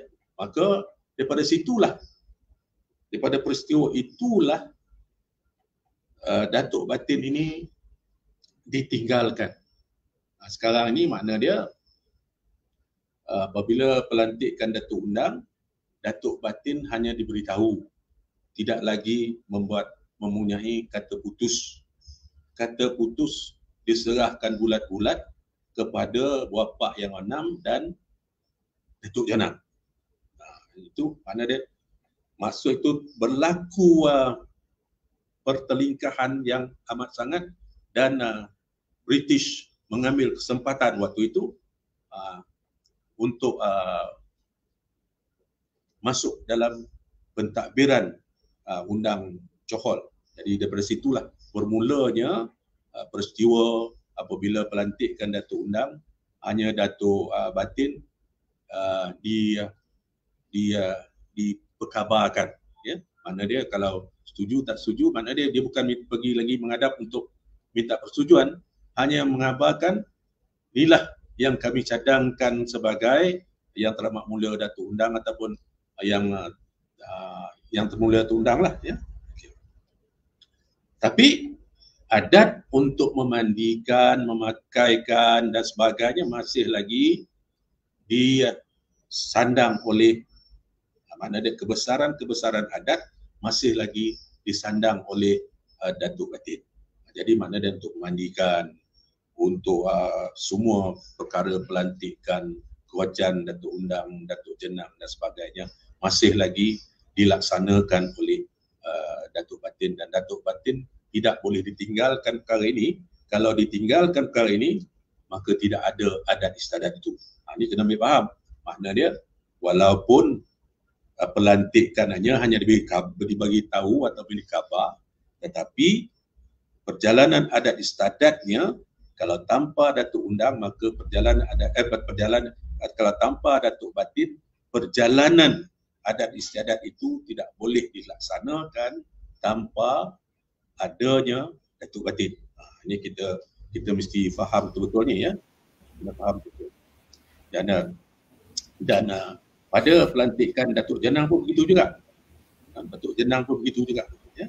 Sama dia sistem pelantikan Datuk Janang dengan Datuk Undang ini sama, ya. Jadi ada kuasa lagi Datuk Batin ni, jangan ditinggalkan begitu saja. Kalau ditinggalkan begitu saja, maka tidak terjadilah adat istiadat itu, walaupun pelantikan telah dijalankan.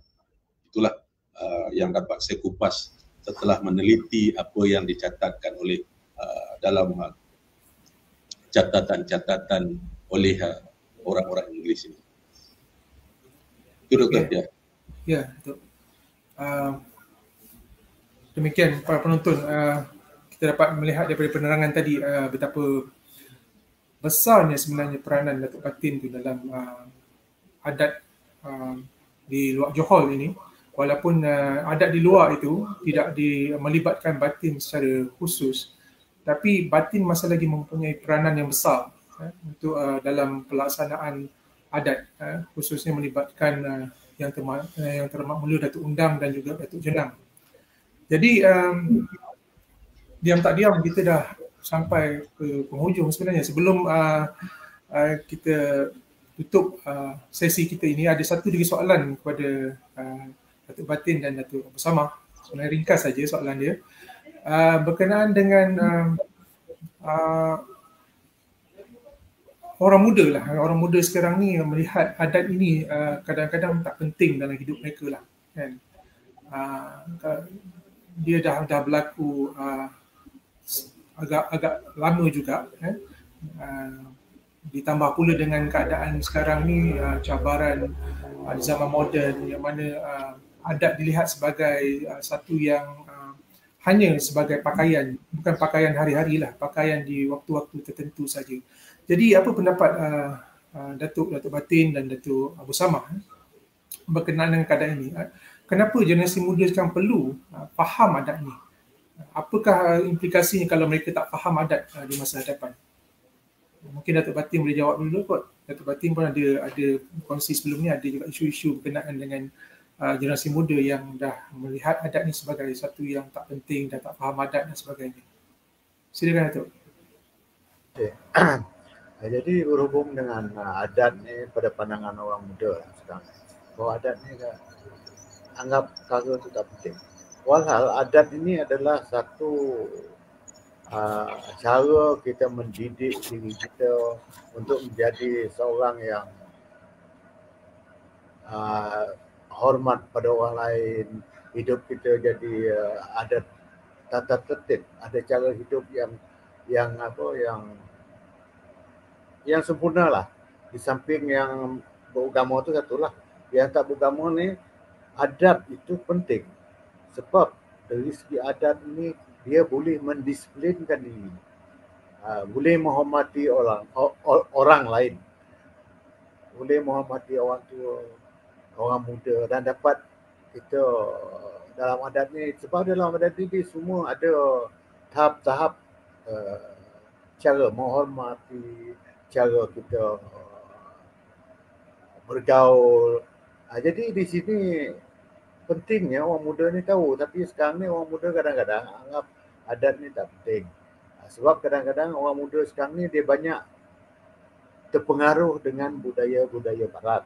Ya, budaya-budaya barat ni banyak yang tak baiknya lah. Macam budaya barat ni kadang-kadang nak hormat orang tua tak adalah. Bapa pun dia panggil nama je, mak pun dia panggil nama, macam kita lain.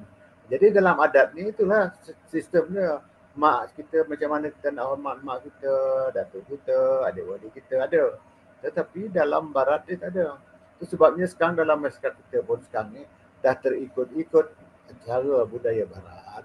Maka kalau kadang-kadang datuknya nonton telefon, menonton TV, cucu dia melompat-lompat depan tu. Tapi kita tak marah, biarlah. Itu jadi begitulah. Kerana orang tua tak mengambil peranan. Patutnya orang tua, ibu bapa mengambil peranan penting dalam mendidik anak-anak. Itu sebabnya pendidikan itu, adat dan sebagainya itu bermula di rumah. Jadi kadang-kadang di rumah, kadang-kadang suami isteri pun bergaduh. Bila suami marahkan anak, bergaduh. Bila isteri marahkan anak, bergaduh. Kerana inilah. Jadi inilah sebab saya ingat itulah pentingnya bahawa kita ni, adat ni, hidup beradat ni adalah penting untuk kita melatih diri kita, masyarakat kita, keturunan kita yang akan datang, supaya ada hidup dalam keadaan sopan santun, budi bahasa, Jadi ini dah nampaknya kekurangan dalam masyarakat kita. Kekurangan bukannya habis terus berkurang. Itu saja. Terima kasih Datuk. Mungkin Datuk Abu Samad ada pesanan berkenaan dengan adat pada generasi muda ni? Dia macam inilah. Kalau kita betul-betul inginkan ada pepatih ataupun adat di Johor ini diamalkan dengan baik, kita mesti kembali kepada kanun adat itu, iaitu kanun adat di Johor ini, terutamanya kanun tanahnya. Kanun tanahnya terletak di tangan Yang Teramat Mulia Tok Undang dan penyandang-penyandang pusaka adat. Ya. Kalau kanun tanah ini maknanya kanun tanah ini dia lebih tinggi kedudukannya daripada kanun tanah negara. Kalau buat ke mahkamah pun, kanun tanah adat ini dia terpisah daripada kanun tanah negara ni. Jadi siapa yang memegang kanun tanah adat ini? Kanun tanah adat ini dipegang oleh Yang Teramat Mulia Datuk Undang dan penyandang-penyandang pusaka adat. Perlu diingat, pentadbir tanah di pejabat daerah Johor ni, sama ada pejabat daerah Kuala Bilah, pejabat daerah Tampin atau pejabat daerah Gom Jompu, pentadbir tanah ni hanya sebagai pencatat sahaja. Kuasa terletak di tangan datuk-datuk penyandang adat. Mengikut tanah adat di Johor ni, tanah pusaka ni, dia tak jatuh kepada anak perempuan dah. Dia jatuh kepada waris. Ya. Dia jatuh kepada waris. Dia jatuh kepada suku. Kalau katalah tanah itu dimiliki oleh Siti, ada anak Iam, Timah, ya, Leha. Datuk adat tentukan kepada siapa dia nak kawin ni. Walaupun anak bongsu Leha, tapi Leha dah duduk Lumpur. Tak balik dia kampung dia. Tu adat kena tanya kepada Leha ni. Leha, sanggup kau jaga tanah pusaka ni?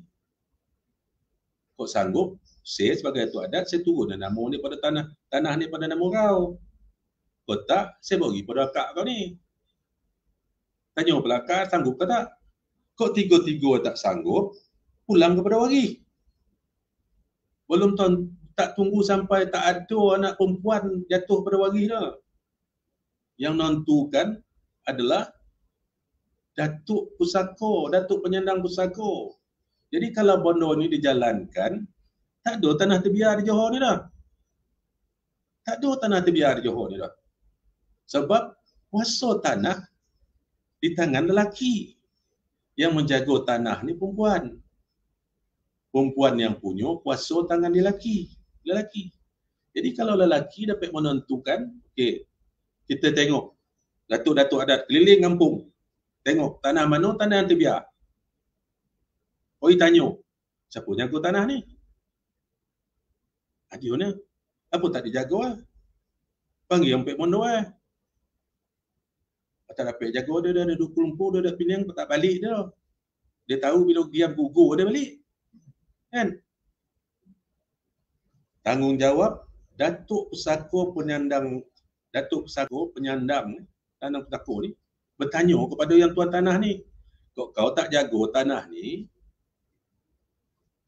SMON kepada si dia ni, tak boleh dah nama geranam, nama saya tu, balik kepada Datuk Undang. Datuk Undang putuskan benda ni. Gunakan kuasa yang ada. Selagi datuk penyandang pusaka tak menggunakan kuasa yang ada, kita tidak akan dihormati. Adat tidak akan dihormati. Bahaya adat di Johor ni, kalau tidak diikuti, Dia bukan setakat habis di Johor ini. Ya, dia akan lebih panjang lagi. Yang teramat mulia Datuk Undang Luak Johor adalah antara undang yang 4 yang memilih yang di-Pertuan Besar Negeri Sembilan, yang memecat yang Pertuan Besar Negeri Sembilan jika terdapat melakukan kesalahan. Dan pemerintah bersama, undang yang 4, pemerintah bersama pada Negeri Sembilan. Kalau cacat adat tak diperhatikan, ke mana upaya itu? Ke mana upaya itu? Sama-samalah fikiran.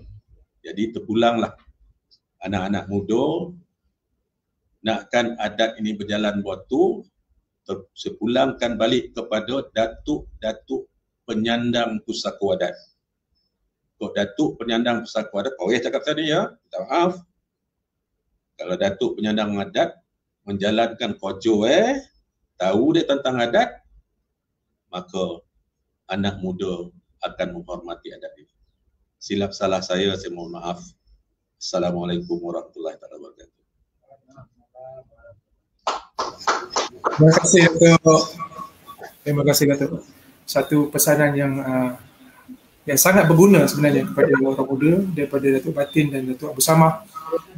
Bermula daripada rumah, adat itu perlu dipraktikkan hinggalah adat itu yang menentukan legasi pemerintahan adat Negeri Sembilan ni. Jadi pentingnya untuk generasi muda sekarang melihat adat itu sebagai sesuatu yang perlu dipelihara, bukan sekadar dipakai pada majlis-majlis tertentu saja, tapi perlu difahami sebenarnya, dipelihara, dipelajari.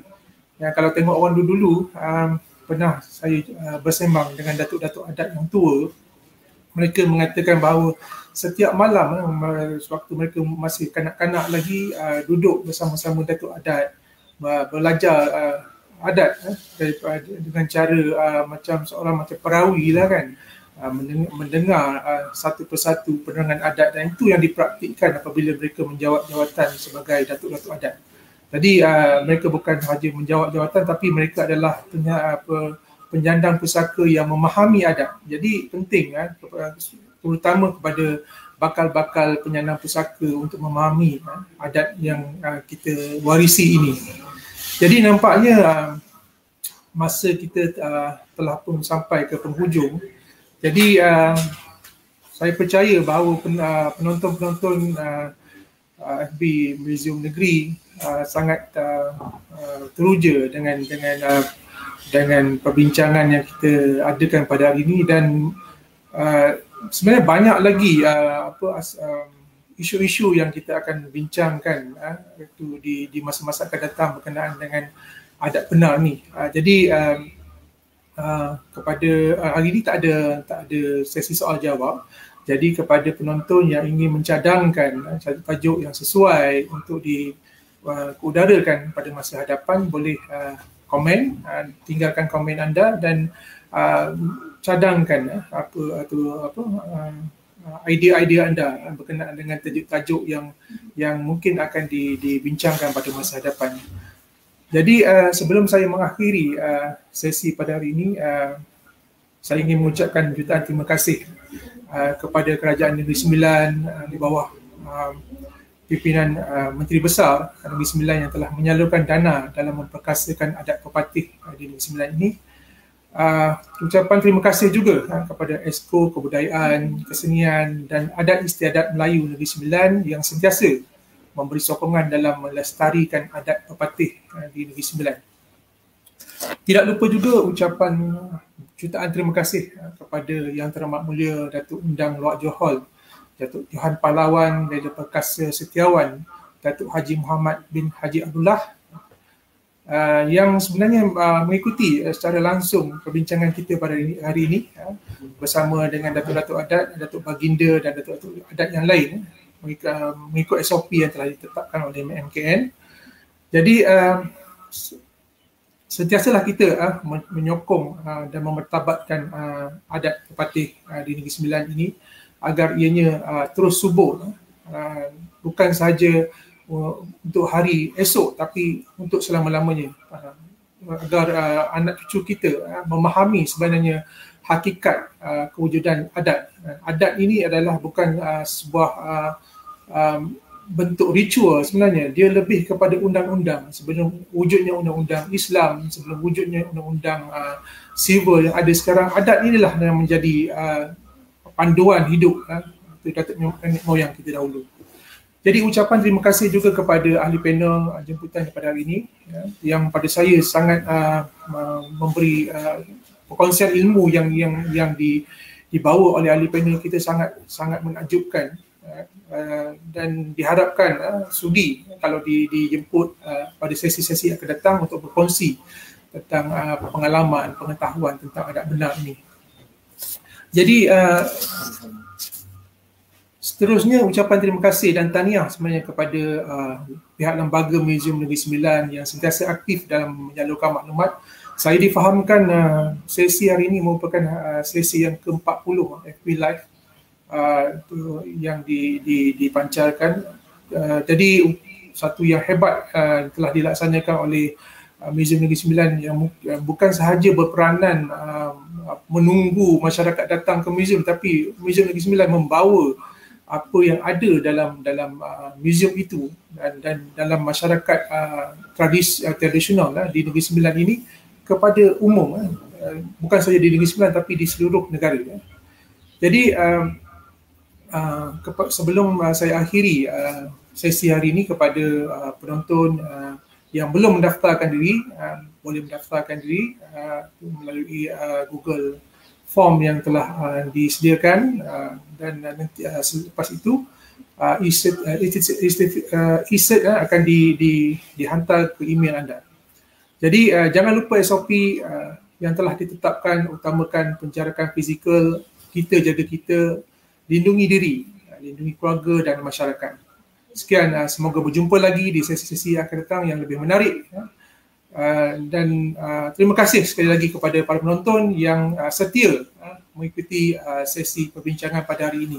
Sekian, wabillahi taufiq wal hidayah. Wassalamualaikum warahmatullahi wabarakatuh.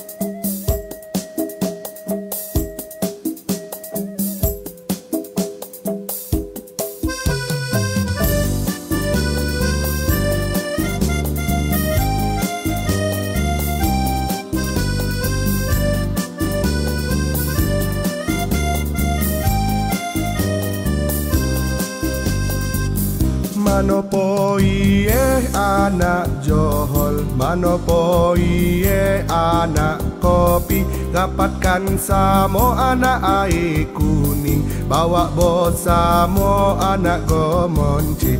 Manopo iye anak pasir bosa, manopo iye anak jolai, dapatkan samo anak palung, bawa bosamo anak rompin. Kok hilang samo-samo dicari, kok cici samo-samo dipungut, kok yang jauh kita dokekan, kok yang dokek kita dapatkan. Marilah kita berganding bahu, mari majukan luak Johor. Kok bersatu kita kan togu, kok bocorai kita kan roboh. Mari kita muafakat, majukan Johor.